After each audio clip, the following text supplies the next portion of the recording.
Horizon TV, the beacon for the nation. This program is suitable for general viewing.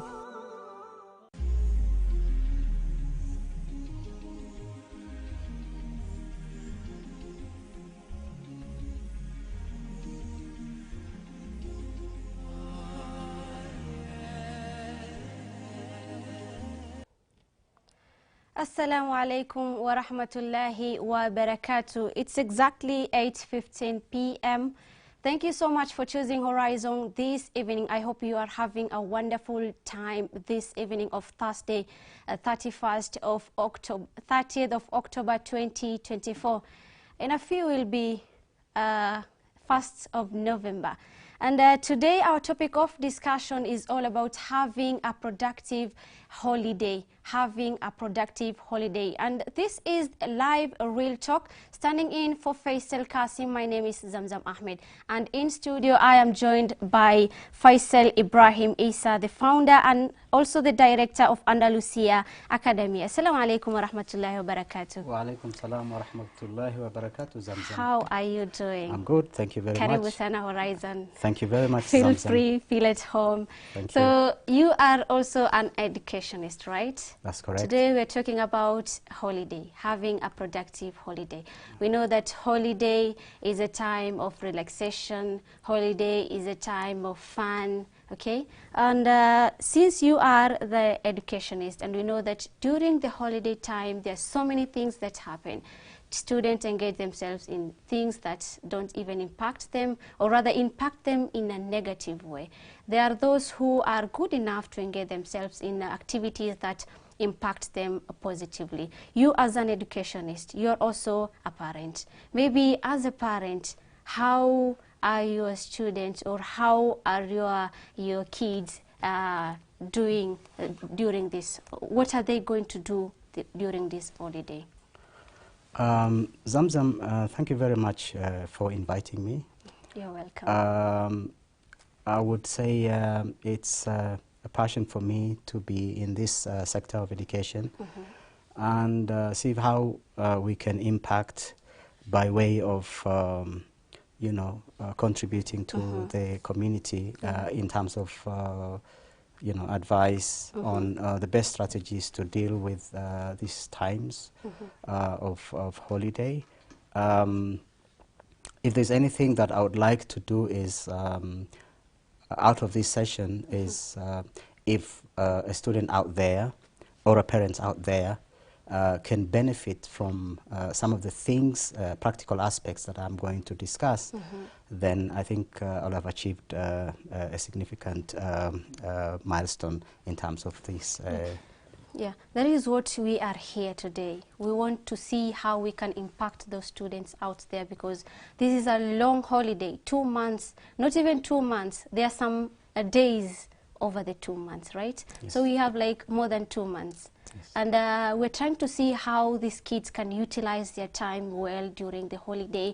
They can do something that it can impact their lives, and maybe for the future or in the near coming years, right? Maybe let's talk about how probably looking at what the first thing I wanted to ask you today is about you are a parent, right? Yes. Maybe talking about a parent, maybe how are your children going to spend the holiday? Okay. Here's what I would say. As a parent, you should have a plan for those kids. You should have a routine for them during this period, and therefore plan around what you're going to do in activities, because some of the things that are going to be more impactful is, number one, okay, they are on holiday, and therefore they need that rest and a break. But again, you don't want them to be complacent in terms of relaxing to the extent that they forget, what they've learned during school. So there are certain general principles that I would probably want to share with you. Number one is their health and well-being. Number one, ensure that these kids have enough ample time to sleep, because sleep is one of the most important aspects of a human life. If you have your kids, creates a routine around what time they sleep, so that they're not up the whole night looking at a screen and waking up in the morning very tired and very unproductive. So create some sort of cut-off time for which they should be having at least a minimum of 6 to 8 hours of sleep, which is very important for every human being that needs to be healthy. So create some program around that. Be supportive to the kids, your children, and so make sure that you have routines that you've actually inbuilt within your house. Create an environment, supportive environment. For example, there should be time for them to allocate for studies. There should be time for them to have some outdoor activities, and it's quite difficult in this situation now in Nairobi. I mean, if you look at the places that Muslims actually live in, you have high rises and very little places or spaces for them to actually engage in activities that are physical to help them. But obviously there are places that you could take them to do that activity. Okay, maybe to interrupt you a bit, you're talking about having a good environment, maybe to incorporate physical activity, something like that. And my question was, how are your children going to spend their holiday? Let's talk about those parents who tend to send their children or their kids to Ushago, they call it Ushago, to the village, to spend time with their grandparents. How is that? I think it's a very good thing for parents to think about sending their kids to, to their grandparents and relatives, rural homes. I think this is what we did when we were young in boarding schools, and I can remember as a young student at Starehe Boys, we used to have, during holidays we would be going to, we'll go home, or sometimes we go to a place in Mombasa that belongs to the school, and have fun and activities and all that. So I think it's a good thing to do for parents to think about sending the kids to get that feel of good environment out there, play, and relax, and come back rejuvenated and ready for for the city. I mean, there are actually kids who are here a bit disadvantaged in the sense that if you look at where we live, there are blocks of flats. Hardly spaces for them to run around and play and all sorts of things that they need to do. So what I'm saying is, it's a good thing. I mean, the question you asked me is it a good thing for them to go? Yes, it is a good thing for them to take a break. Giving an example, Yes. I have a cousin, Yes. okay, and they used to live in Nairobi. Yes. But during the holidays, there was a time the mom sent the boy to the grandmother.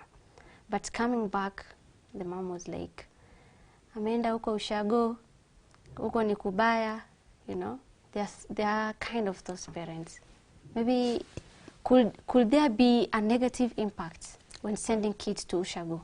Well, I think generally there could be some of those aspects you're talking about. But again, as a parent, you probably need to take your responsibility by constantly engaging them in terms of being aware of all the activities that they are in, so that you know what's happening. Okay. Yes. So something you talked about earlier, Yes. That we should be having that schedule, Yes. that safe space, that good environment. Talking about the daily routine, the weekly routine, how are we going to like create this daily routine that can cater, or rather can include the fun part and also the maybe productive activities? Okay, a very good question, Zamzam. What I would say is, and this is what I would like to, you know, to discuss here, are some of the, you know, strategies one can use. You obviously have time for them to play, yes, Yeah. but also you have time for them to study. Again, would you say that your child is actually studying if they are locked in their room and they're reading for probably 4 hours or 2 hours? I wouldn't call that you know, productive, because you would need to actually give them time to actually you know, blocks of time for them to study. And based on evidence, you know, and research, it's said it's very important for students when they're learning. For example, they are exposed on information. Let them take around 25 minutes, okay, of study, a useful study. Now, why is this important? It's because through research they've said anything above that usually tend to be you know, wasteful, and nothing comes into them. I mean, they could be just be sitting there for 2 hours reading the same information and not getting anything out of it. But if they use a strategy for study where they have a spaced, you know, space of, you know, time, like for example 25 minutes, they study a particular topic, like maybe physics, chemistry, whatever it is that they're studying. Then take a break, even if it's 5 minutes or 10 minutes, come back to do another 25 minutes. That's more likely to be effective than a student who sits for hours on end trying to learn some you know, biology, physics, chemistry, whatever it is, and at the end of it they get nothing out of it.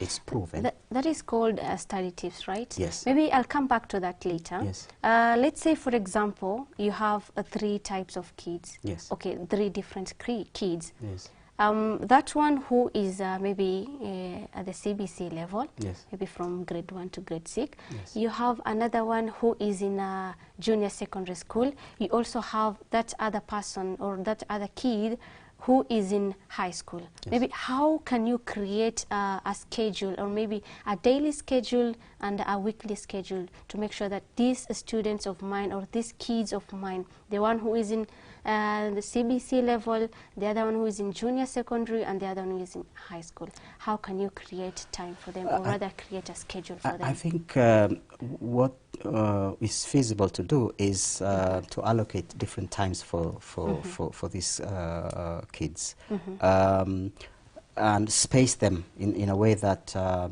you know, that you can engage. Or you could say maybe the little ones, you know, you don't want to stress them. They need to actually play more than study. You know, study. They could study, but their attention span is very short. So you wouldn't give them the same amount of time that you're giving a child who is in a secondary school or probably university. So that is what you need to do, is space them in a way that that you engage them. Have a timetable. Okay. I mean, weekly timetable that clearly states that there are certain times they need to play, certain times they need to sit and focus. Create a timetable for them to you know, study whatever it is that that they need to study, and especially subjects that they actually struggle with. In their studies, yes. Okay. Other than that, maybe talking about the schedule, the daily routine, or maybe the weekly routine for those kids, how do we balance family time and education matters? Yes, I think that is something that is important because,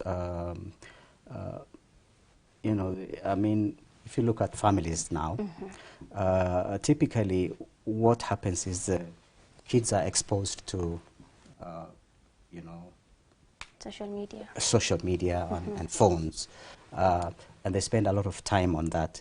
So what needs to happen is that parents need to take responsibility for their kids and know exactly what they are doing.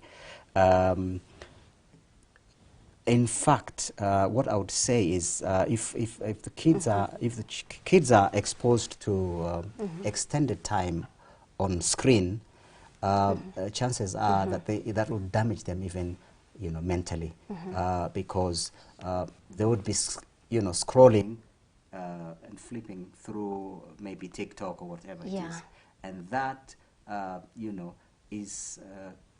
It's been proven to be harmful. If they take a long time just flipping through things which are not, you know, useful to them, that would have an impact in terms of their health. Okay. So what you need to do is limit the times that they are using, you know, exposure to screens, schedule their time, have times with them, you know, go with them out and have fun with them, you know, with activities like cycling, and, you know, take interest in your kids and make sure that you show interest in them, because you can see the problems we had 10 years or 15 years ago are not the same problems we have now.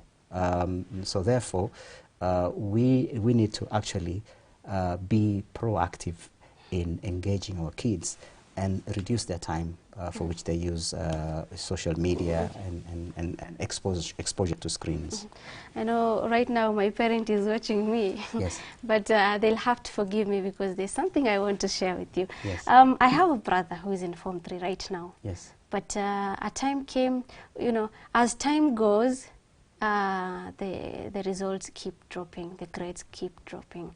And one time he said that he wants to go to boarding school. He wants his school to be changed. He wants to change school. That's not even possible because nowadays it's not even easy to change school, to transition from one school to another. Again, that one could not work. He asked for a phone so that he can study. He also asked for a space, and he was given all. But nothing changed. What could be the reason? Right. Okay, so obviously there's a danger in the sense that if you don't have a plan for that child, or there is tendency for them to, you know, just do whatever it is that they want to do.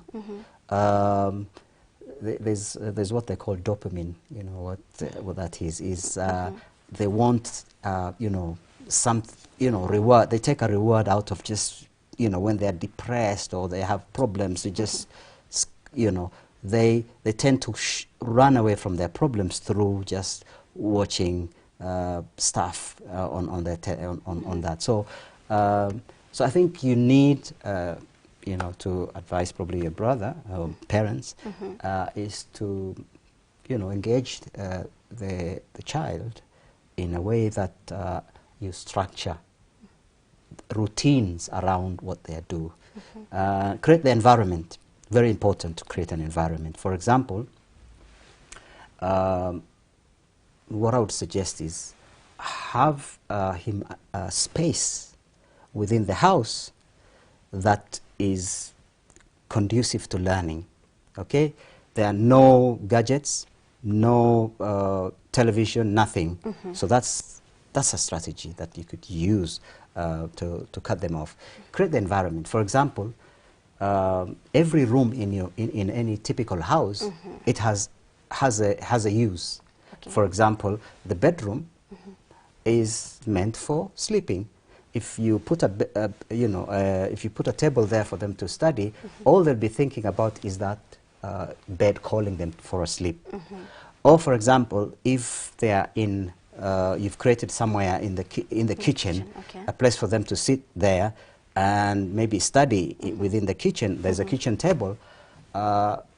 kitchen is where food is being prepared. They'll be thinking about food instead of thinking about what they're studying. Or alternatively, in the sitting room, maybe you create a space for them in the sitting room and where they will be studying. So that also is, it's a lot of distractions around. So cut the distraction. Talking about place with purpose. Yes, place with purpose. Place with purpose that is actually fixed. They know once they go there, that's a place for study. It's not the kitchen table, it's not the bedroom, it's not the sitting room. It's a specific place. Just a small corner for them. Have the environment where you have books and things that for the study. It also plays with the mind in terms of what they, if you plan it. You can see it's getting interesting. Yes. And you're talking about how we're going to impact these kids during the holiday, how they are going to use their time well. And we are going to take a short break, but since I'm seeing we have so many items on the table, seems like we are going to have a practical part. So we'll be back after the short break with more about what is going on today. Stay tuned. Thank you.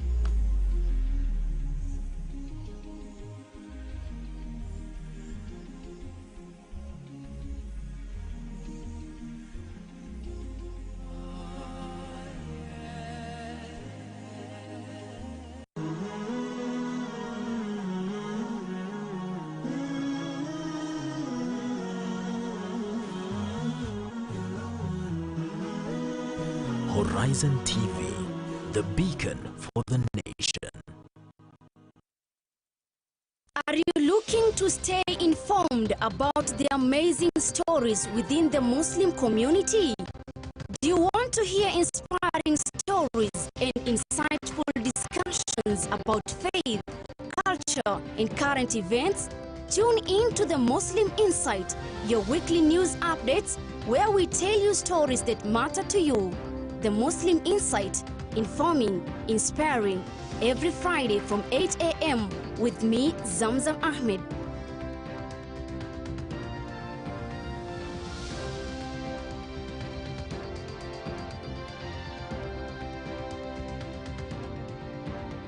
أعوذ بالله من الشيطان الرجيم يا أيها الذين آمنوا إذا نودي للصلاة من يوم الجمعة فاسعوا إلى ذكر الله وذروا البيع ذلكم خير لكم إن كنتم تعلمون. Enyi mlioamini, munapoitwa kuhudhuria swala ya Ijumaa, fanyeni haraka kuikimbilia, muache biashara zenu, hilo ni bora ikiwa mwelewa. Isikilizeni kwa umakinifu khutba ya Ijumaa ili uzidi kujenga imani yako na kupata faida nyingi ya siku hii. Coming to you every Friday from Jamia Mosque, Nairobi. Live on Horizon TV.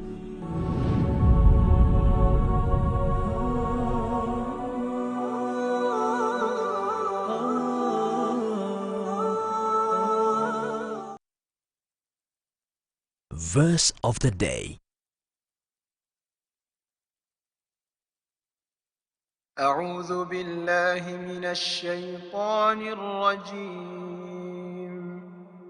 بسم الله الرحمن الرحيم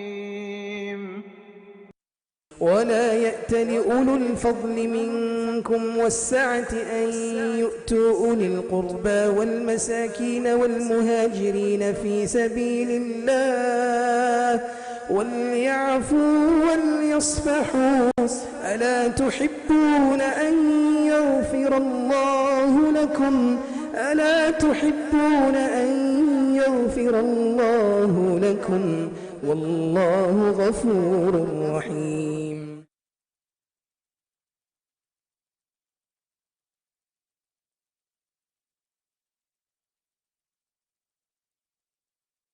أعوذ بالله من الشيطان الرجيم يا أيها الذين آمنوا إذا نودي للصلاة من يوم الجمعة فاسعوا إلى ذكر الله وذروا البيع ذلكم خير لكم إن كنتم تعلمون. Enyi mlioamini, munapoitwa kuhudhuria swala ya Ijumaa, fanyeni haraka kuikimbilia, muache biashara zenu, hilo ni bora ikiwa mwelewa. Isikilizeni kwa umakinifu khutba ya Ijumaa ili uzidi kujenga imani yako na kupata faida nyingi ya siku hii. Coming to you every Friday from Jamia Mosque, Nairobi. Live on Horizon TV.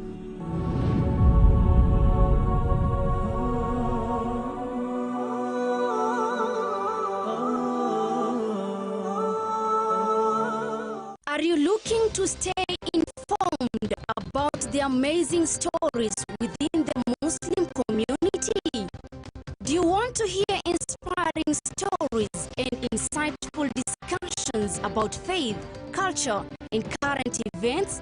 Tune in to the Muslim Insight, your weekly news updates where we tell you stories that matter to you. The Muslim Insight, informing, inspiring, every Friday from 8 a.m. with me, Zamzam Ahmed.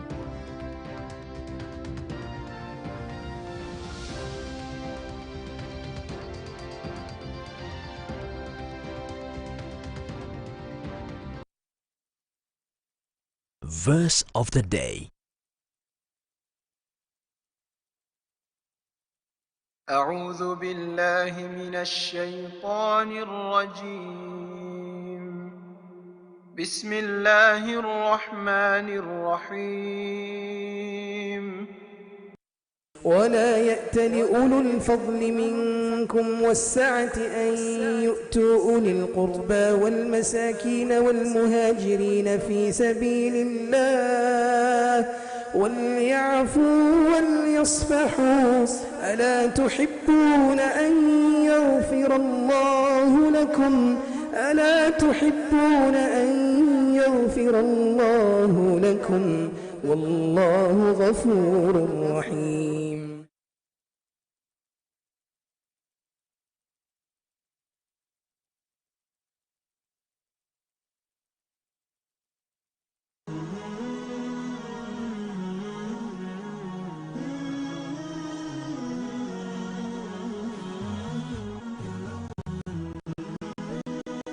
Horizon TV, the beacon for the nation.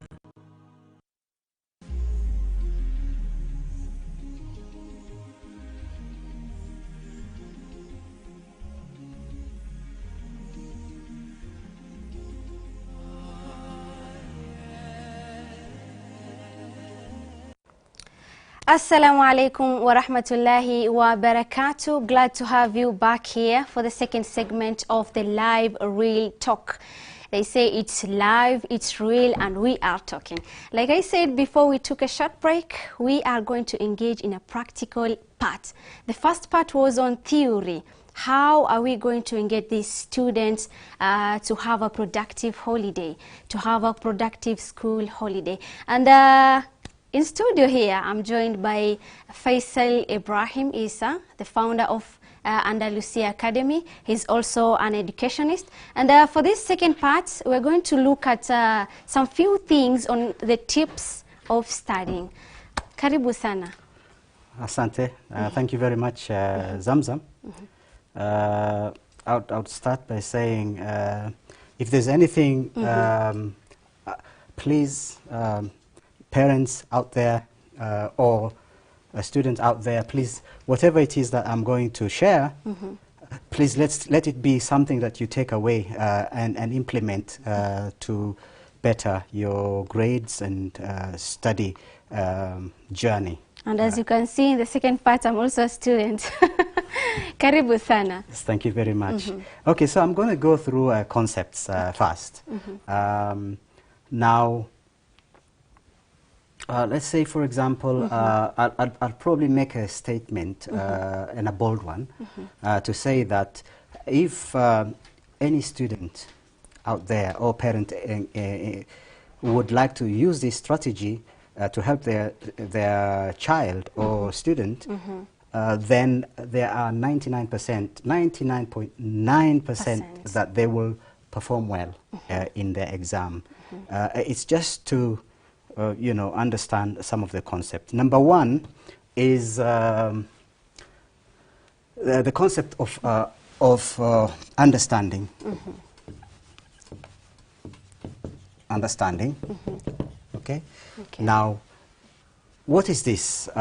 If, for example, a child or a student is learning, number one, that this is what I would encourage them to look at. If they are looking at a piece of information, for example, from geography, history, chemistry, whatever it is they're learning, and they're exposed to information or they're reading a topic, what they need to ensure is to understand what they are learning, as opposed to just reading, as opposed to just reading that text or topic that they are doing. So it's to understand.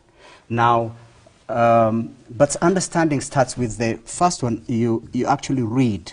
So you're reading a topic so that you can understand whatever it is that you're reading. Okay, that's very important to understand.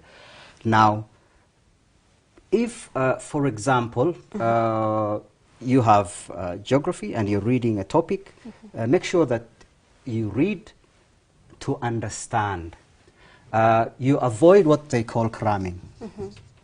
And that is what most people normally do. That's what most people do, is cramming. And I will demonstrate why this is very important, to avoid cramming, but read to understand. Now, how does that work? For example, the teacher is teaching you a concept. So you read that topic, you try to understand it, and what you do is active learning. Active learning. Active learning. So active learning is you take a text, read that information, understand, then close that book. Then you review. Then what you do is try and explain to somebody what exactly you read, without the jargon and anything that is involved there. So read the piece of information, understand it, close the book, try to explain to somebody what it is that you read.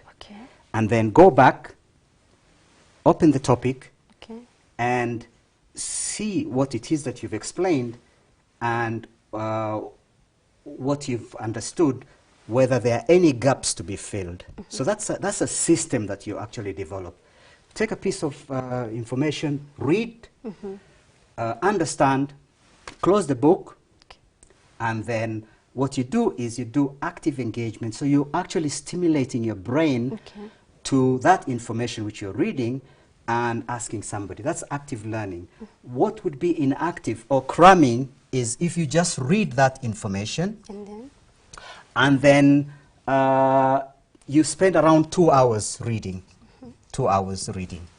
Just reading, but you haven't done anything active. Just reading. There's a 50 to 60% chance that you're going to forget that information. If you just read for 2 hours and you have not done any sort of active learning, that is what we call inactive learning. Okay? That's inactive learning. So you avoid inactive learning, which is cramming, but what you're doing is you're doing active learning by engaging your brain, by, explaining to somebody. Okay? If you don't have somebody, maybe even stand out there and, you can vocalize it yourself and come back to it. So that's a very important thing to do. So that's what I would say. And what does it do? When you're doing active learning and engaging your brain, that information goes into the long-term memory. Long-term memory.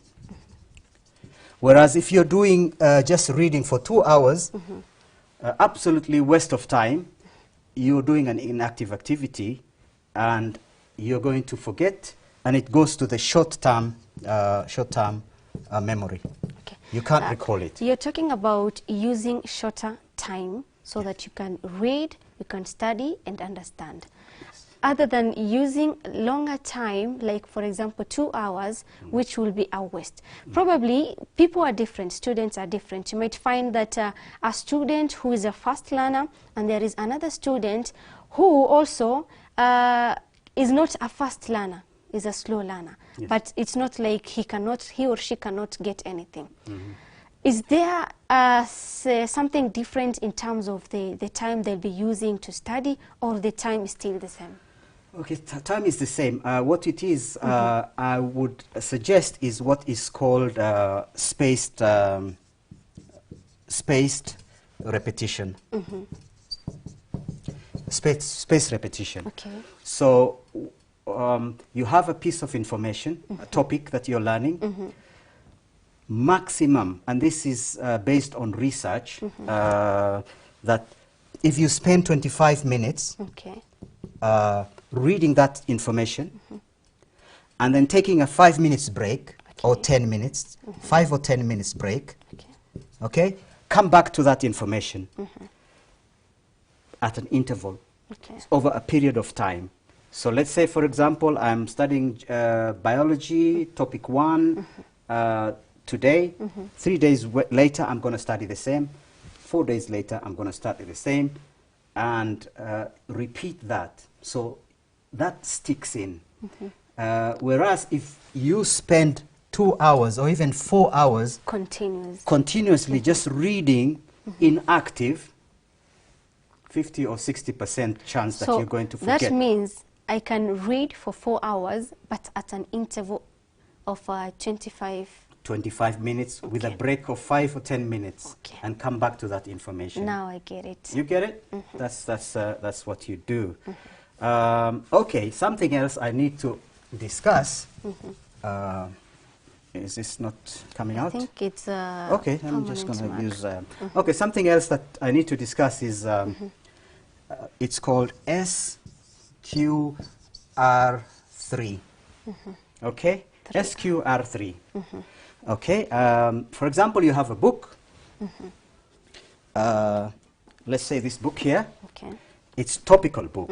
Okay, you have topics in there, and you need to go through it. How effective can you do studying? It could be even biology, chemistry, whatever it is that you're doing, because it's a book that has topics in there. What you do is you survey. Okay. You survey. You ask questions in the book on a topic. Then you have this 3R. And this 3R is to recite. Okay.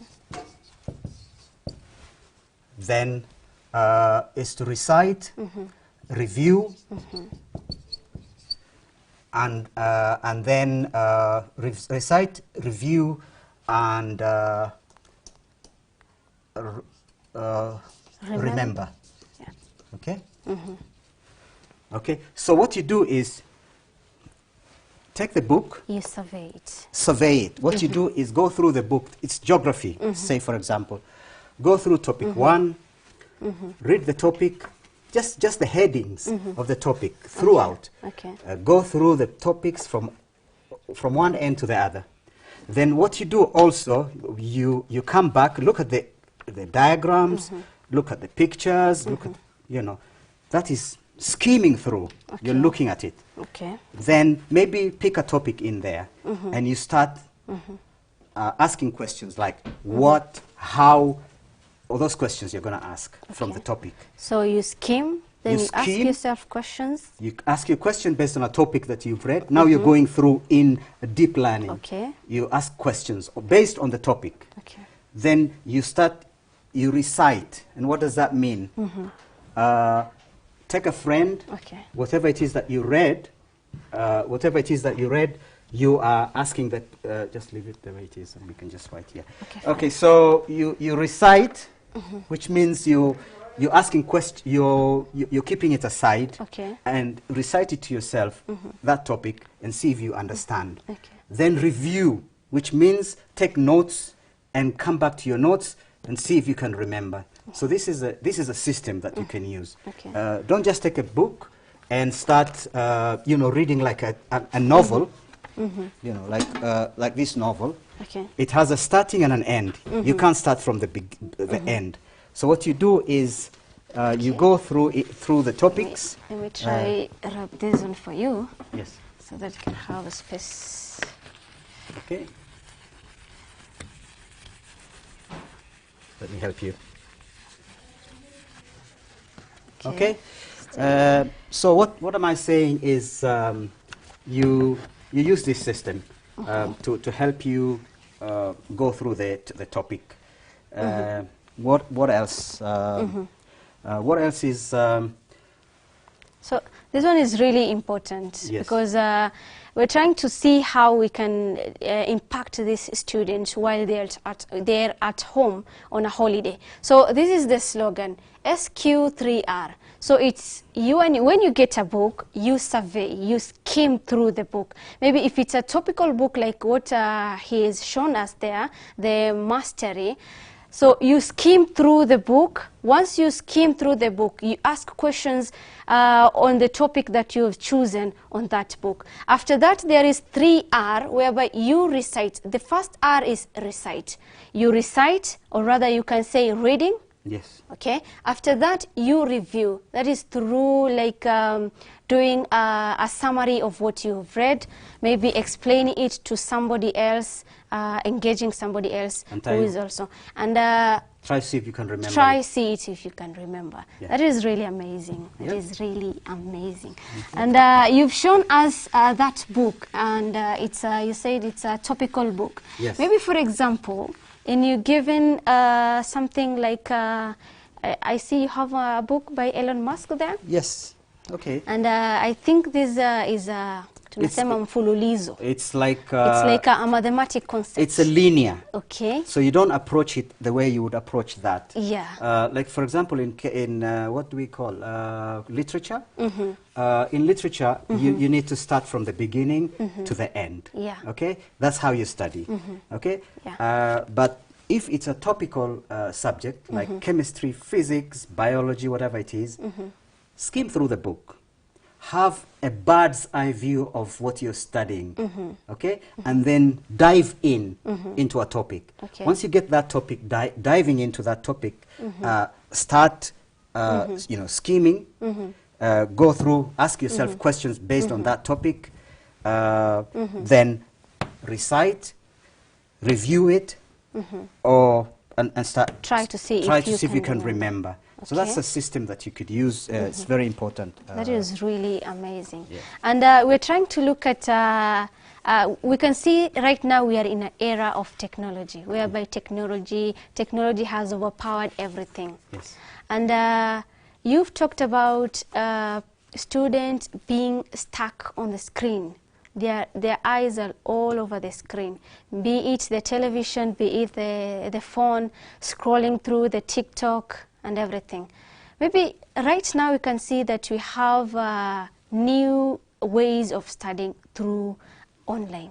Yes. Online studying maybe, yes. through the television, through the phone. Can that be a good solution to the kids, especially those who are in maybe the junior secondary or rather the high school kids? Yes, obviously there are different styles of learning. We have different styles of learning. We have students who learn effectively if they look at something and they comprehend and they will be able to understand. That's a visual learner. Okay. Then we have a student who is kinesthetic. Kinesthetic means they like to do practical things. That way they understand. Okay. Or we have students who are auditory, which means they like to listen, maybe watch something, and that's how they learn. Maybe they could look at a you know, a diagram of something that's being explained. So maybe if I ask, yes, explaining this through this whiteboard, yes, what can you call that one? What do you mean the different style? Oh, we talked about the visual. Yes, the visual learner. We have the auditory. The auditory and kinesthetic. Okay, these are three different distinct ways of learning. And if you are a teacher there out there, you need to incorporate all these three styles, because you have a student in there who is a visual learner. There's another one who is more practical and like to engage with what they're learning, so that's how they retain information. Or there are those who are auditory and they would like to see a video of something. So you need, as a teacher, when you're doing your lesson plan, in your lesson, try and put in these strategies within your lesson so that you can cover all the students, and not necessarily standing out there and doing one set of learning style for them. So that's just in a nutshell. Incorporating all the styles to benefit everybody. To benefit them, yes. That's really amazing. That is really amazing. And because we've deeply looked into the studying tips, maybe, yes. There are some activities these kids can do while they're at home, because sometimes you find that learning inakuwa imejaa kwa akili, yes. Yes. They feel like it's really heavy on yes. them. They really need to release something. They really need to gain some energy outside there. Is there any other activities that they can engage themselves while at home, like volunteering, charity work, something like that? Excellent. That's something to do. The basic thing to do is, as you say, if they're overwhelmed, 25 minutes of studying a topic and then taking a break. That break is almost like rewarding themselves, playing out there and do things and then come back. Yeah. So that's a strategy that could be employed to students. Or if they study maybe consecutively 25 minutes, give them a break, let them go and play outside, take them out to the park, take them to somewhere. When they come back, they go back to studying. These are strategies which can help students perform very well in their studies. If they take this, what I'm telling you is it's very important that they do.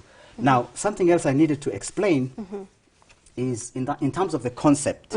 What is important is as they are studying, the most important thing is they need to understand to be able to retain that information. And if you look at there's a graph here, for example, that I want to explain. So if this is remembering, and say the higher you go is the more you remember. Let's say that's 1.0, maybe 0.8, 0.6, 0.4, 0.0. And this is time. This is time. I just wanted to demonstrate to you that this is research-based, where they say the more repetition or repeated study of a topic, the more they remember. And if they do just read and one time and don't repeat over 1, 2, 3, 4, 5, 6 days, here it comes. The first day they read, the understanding is very good. I mean, they tend to retain. But if they don't repeat over a period, that's called the forgetting curve. Forgetting curve. So it goes flat, which means the level of retaining that information goes flat. But if on a day 2 they take the same information and repeat the same, the curve tends to go up. And the 4th day it goes up, and forgetting becomes less. So this is very important for students at home. Whatever piece of information that they have, the topics that they have, if they just read at one time and they don't do active learning, they will tend to forget that information. Okay, and it'll be lost. Unfortunately, time is not on our side, and it's quite a really interesting topic to discuss. I wish we could have more time to discuss more, because this is a wide topic and very interesting, because we are trying to see how we can help the students be active learners while they are on holiday. I don't have any other thing to add, because time is not on our side. Until next time. Let me just say one thing. Okay. Yeah. Briefly, maybe. Briefly, I'm going to say that I'll be doing a session, a workshop free for students who would come to Andalucia for the next 3 weeks. Every Saturday, Saturdays, I'll be doing a session on strategies to improve their grades. So there's only 15 spaces free, so they can come to the school or get some information from our website, and these strategies I will explain it to them in details, and so that they can get it. That is really amazing. Thank you. It's in the next 3 weeks, every Saturday. You are all welcome to learn more on how you can help yourself, on the different strategies you can use so that you can see your grades going up. Until next time, was standing in for Faisal Qasim. My name is Zamzam Ahmed. Assalamu alaikum wa rahmatullahi wa barakatuh.